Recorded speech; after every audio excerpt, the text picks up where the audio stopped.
Welcome to this next video. My name is Erlen. My name's Ryan. And we were laughing because this is, the third time we recorded this video. And Well, we didn't record the video last time because he didn't hit the button. So we were talking for a little while. anyways, Today's sales funnels. today's about sales funnels and connecting the sales funnels with your value ladder. And probably Ryan is Brought to you by two guys. and one funnel.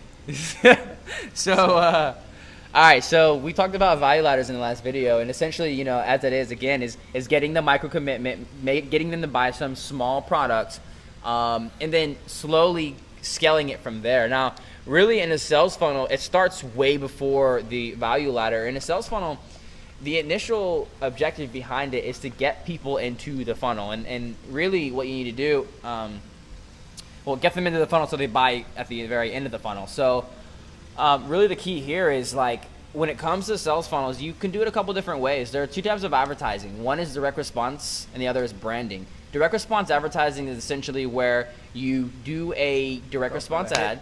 Yeah, you go for the hit, really. Like, you have an audience, you have a really good offer, and you go for it. And a small portion of those people will enter the sales funnel and actually buy the product. The rest of the people who enter the sales funnel but don't buy the product, they'll be entering another sales funnel in which they eventually buy the product. But it really all starts off, in my opinion, with value, and that's where branding comes into play. And branding is a second type of advertising as far as funnels go in, at least in my point of view. I'm a very technical person. So branding is essentially when you have content that's central to the problems of your client, of your customers, or your client's customers, or what have you. And the content's there essentially just to get them hooked, to get them to view your content, to get them to enter your sales funnel. So once they do actually enter, then you have email marketing, then you have Facebook advertising, then you have Google AdWords, then you have phone calls, whatever it may be that follows them up on the back end. You have an example right here, don't you? Yeah, so the example, it's just covering what a sales funnel looks. It's essentially, getting that small commitment from the value ladder and introducing them into what we do, which is, what we do right now, but more of the back end work of, sending them into a landing page. Yeah. And after they do submit their information, then in the thank you page, we can upsell them with an offer so that they can call, our clients, and not or your clients. Really, there's a whole bunch of different ways you can do it. Right now, I'm running a sales funnel where it's initial video. Anyone who watches the video gets added into an audience, and then all that audience gets targeted with an advertisement, and that advertisement leads to a landing page. Everyone who views the landing page is pixeled. All the people who actually opt in and become a lead, they get sent to the thank you page, and then the people who didn't go to the thank you page get sent another advertisement so they can enter another sales funnel, and the people who actually enter the thank you page get hit with emails, which is part of the sales funnel. So it really goes into depth, and there's a whole bunch of different variations you can do. Like you said, you can have upsells on the thank you page. You can do ungated content first, in which you have like a really good video and you're just showing them something like really cool and nifty and tricky, a cool trick in the industry, and then they like it. And that's the start of the sales funnel. They click like on the video, and they watch the video 25% or 10 seconds or 50%, whatever the case may be. And they have now just entered your sales funnel because they're engaged with the content that you're providing. Which, by the way, some people do call it I don't know how you call it. I've heard people calling it the carpet bomb strategy, which is just sending a massive video to a audience, and as you were saying, pretty much retargeting people who didn't get Yeah, they call it, I've heard it called, it's tomatoes that fell off the truck. I've never heard of that one. It's from these guys. They're part of the Perpetual Market or Perpetual Traffic podcast. I believe that's the name that they use, is tomatoes. Because because really at the end of the day is targeting on Facebook is accurate.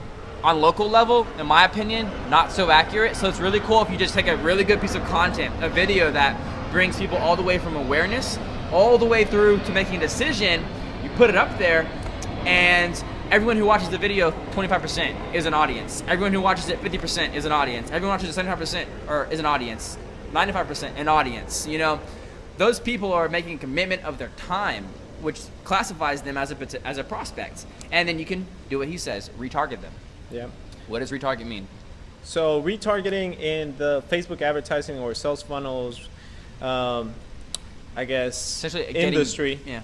is, well, I don't want to get in depth as far as like how to do it, because we might be showing that later down the road with you know, the computer and walking you through how you do it.